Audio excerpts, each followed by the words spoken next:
Let's do this. The Cult of Hockey podcast by the faithful and for the faithful. I'm David Staples of the Edmonton Journal, and I'm here tonight with Bruce McCurdy. Welcome, Bruce. Hey, David. How are you doing? I'm doing okay. Better than Peter Chiarelli. So, Bruce, the Edmonton Oilers are just 50 games into the season. They're 3 points out of a playoff spot still somehow. Wow. That's kind of astonishing. But it looks like Peter Chiarelli's time is up as Edmonton Oilers GM. We have Ryan Rishaug of TSN, who is about reliable a reporter in Edmonton hockey news in terms of reporting rumors right now, as you'll find. He's right up there with Jim Matheson of the Journal, Rob Tyszkowski of the Journal, Mark Spector of Sportsnet. In terms of getting the rumors right, he gets them right. And here's what Ryan's tweeting out tonight after Edmonton's 3-2 loss to Detroit. It is my belief a change is imminent at the GM position in Edmonton. It's not a matter of if, but when Peter Chiarelli's let go. I'd expect news shortly. So, Bruce, I don't know about you, but about right after the first period, I put out a tweet saying I think Chiarelli's going to be fired tomorrow. And I started to write a post about him being denied, the reasons this is the right decision. You got to fire him now. People, of course, many people have been calling him to be fired, well, for years, for many years, almost since his first June. First draft, yeah. Since his first draft in the Griffin Reinhart trade. And that's the first thing on my list of the 9 reasons why I think it was time to fire the guy. The fans, and I didn't get into this. The fans have had it. The ticket buying fans, the tier 1 fans who have to put the money. The paying fans have had it with this guy.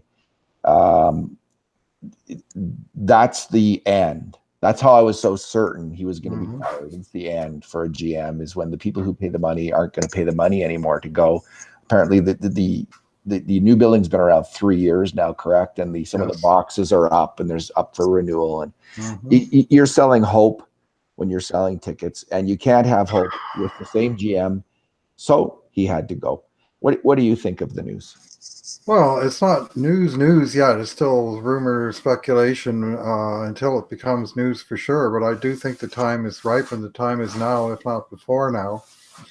And, as the season has gone along, it just seems like the Oilers have been getting seeded with one poison pill after another. A couple of expensive players brought in that haven't panned out at all. A big contract given yesterday to a goalie who's been fighting it big time and who fought it again tonight and was a big part of the reason they lost on home ice yet again tonight. And every time that he makes a decision, it seems like the Oilers are deeper in the soup. I mean, hopefully some of these decisions will pan off, down the road, if not in the immediate future. But as it is, they're hamstrung, whether it's him, the GM, or anybody else. They've really got little maneuvering room with all the contracts and long-term commitments and no trade, no movement clauses and bonus structures and all those things. Like there's just a lot to be questioned. And unfortunately, what Bob Nicholson has been touting as the plan. Well, you tell me, what the hell is that plan, and where is it, and what's working, and why should we keep following whatever that plan is? It was just this homestand, Bruce, was terrible. Brutal. It was just brutal. And tonight's game, Bruce, like in the first period, Detroit just stomped them in the first period. But it was exactly what I was expecting. Like the Calgary game. It was exactly what I was expecting. You have a lineup with your top 6 defensemen. I really like Darnell Nurse, Adam Larson, Chris Russell as hockey players. They can all play in the NHL. But if those are your 3 top puck movers, you're in trouble. And then if you supplement them with 3 guys who they're just Alex Petrovic, Brandon Manning. I'm not sure they're NHL players at all. I'm pretty sure Brandon Manning isn't at this point. He's not an NHL player at this point. Matt Benning, who's marginal. And none of those three guys can move the puck. There's not one player on that team who can really adeptly make a pass. They're all, at best, average puck movers. Larson, Nurse, average. Russell, average. Maybe a little below average for Russell. The other three are terrible. And you there was no hope. I just didn't have a lot of hope going into the game. Like, you always hope when there's Connor McDavid, there's always hope, right? But he may pull it out somehow. But the expectation when you have those six defensemen, and I don't understand. Yeah, Caleb Jones had been leaking scoring chances and goals against, but man, the guy can make a pass. Put him on your third pairing at least, and you might be able to do something out there. But it was atrocious, and they couldn't move the puck. And those defensemen also got burnt on goals against. Like, you'd hope at least they're adequate defensively. They were not. And after the first period, that's when I started writing. Like, it's fire Chiarelli. Like, what is he doing? What are they thinking? Even at 0-0, you could see it coming. Oh yeah. So let's just go down the list. I've already written on this. So and I'll get you to comment on each thing, Bruce. How about that? Let's do it that way. Okay. All right. So we have Rashog, and again, that's a good point, Bruce. It's not a done deal. Rashog, again, I take his word as gold. He's saying this is going to happen, and he's probably right. He's got his finger on the pulse, and that's for sure. Yeah, I mean, he's got his sources or he knows. He's been told this. He doesn't tweet that out if this isn't going to happen. Probably not. And okay, so the Reinhart thing, the Lucic thing. Now, when that signing happened, Bruce, I thought it might work out for about 3-4 years. I was hopeful it would, but I was really worried about the last years of the deal. I mean, has turned out to be a killer of a contract, and it's going to have long-term implications for the franchise. There was the decision to jump in if you want to on the Lucic deal. Well, yeah, I mean, the Reinhart trade and the Lucic deal have both, proven to be disasters. I mean, the Reinhart trade, I had hopes for Reinhart. I'd seen him, as a playoff MVP in the Western League with the Oil Kings. But, he never really looked like an NHL player when he played for the Oilers, and he just slid right out of the league, and there's no apparent sign of him coming back. Like, they just misjudged that big time. And they made a decision based on it after a year where apparently nobody in the organization had seen the guy play. His first year as a pro, which was shocking. Maybe how they got Ryan Spooner this year, right? Some would blame others, like in the organization, because Chiarelli was new at that time. But whatever, he was the boss, and he pulled the trigger on it. The Lucic signing, which was all connected to the Hull for Larson trade. Lucic was coming in to play one left wing and to change the culture in the room, as they always talk about needing changing around here. I heard that again today about the current group. I wonder when they're ever going to get the culture right. And he's just fallen off a cliff. I saw a phenomenal graphic showing Lucic's career progression, and just since he's come to Edmonton, he's basically his whole game has crashed. I mean, we knew that already. What's your number 3? Heavy hockey? Yeah, I mean, listen, I was in favor of the move to heavy hockey. I thought, they had to get by Anaheim, LA, St. Louis. These were successful and absolutely punishing hockey teams. This really put the Oilers in a bind on a certain level. And I have because I supported it, maybe I have some forgiveness for Chiarelli. Nonetheless, he's the guy in charge. It turns out the NHL is moving to a speed league, and they have adapted in the draft, I think, to taking faster, quicker players, more skilled players.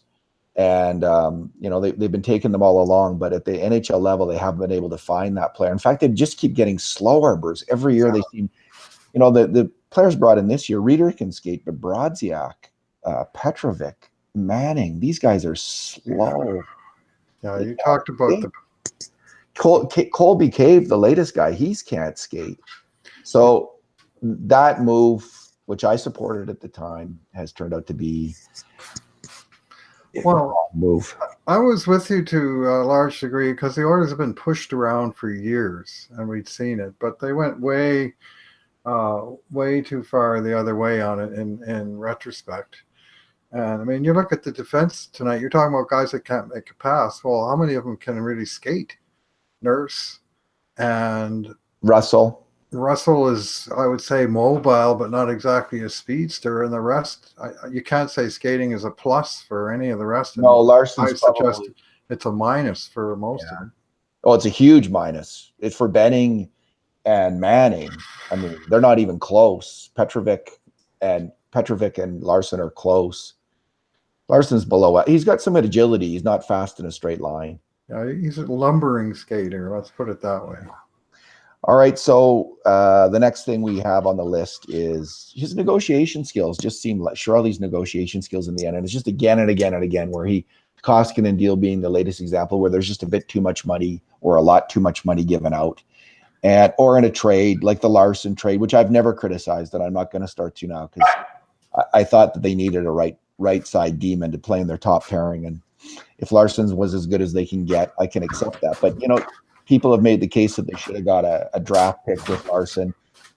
But every single trade seems to be they just don't get quite enough. Or often they don't get quite enough in a trade back. The Strome trade for Eberle was on one such case. Then Strome for Spooner, disastrous trade. There were some good trades. Where he's been able to acquire a lot of third round draft picks for fairly marginal players like Brandon Davidson. He got a third pick for, and the Talbot trade at the time was a good trade. He made some good moves in that first year, and that's why he was up for executive of the year. Everything worked out that first year, and it looked like it might continue to work out, but he miscalculated where the league was headed in a big way. And then to be fair to him, the injury to Andre Sekera has been devastating for this team, and then compounded was the Clefbaum injury. Right. But that said, other teams have adjusted to losing top players, and they continue on. I mean, McDavid was never hurt this year. Draisaitl was never hurt. Like the best players were still playing. So, do you want to add to the not quite enough, giving up, signing for too much, and getting not quite enough in trades? I mean, well, to speak to heavy hockey in context of tonight's game, the Oilers had 36 hits and Detroit had 17. We had the way heavier team tonight, David. Now, how did that work out? It did not. Here's what Jeremy Roenick said, Bruce. Mm-hmm. I can't believe they're a professional hockey team.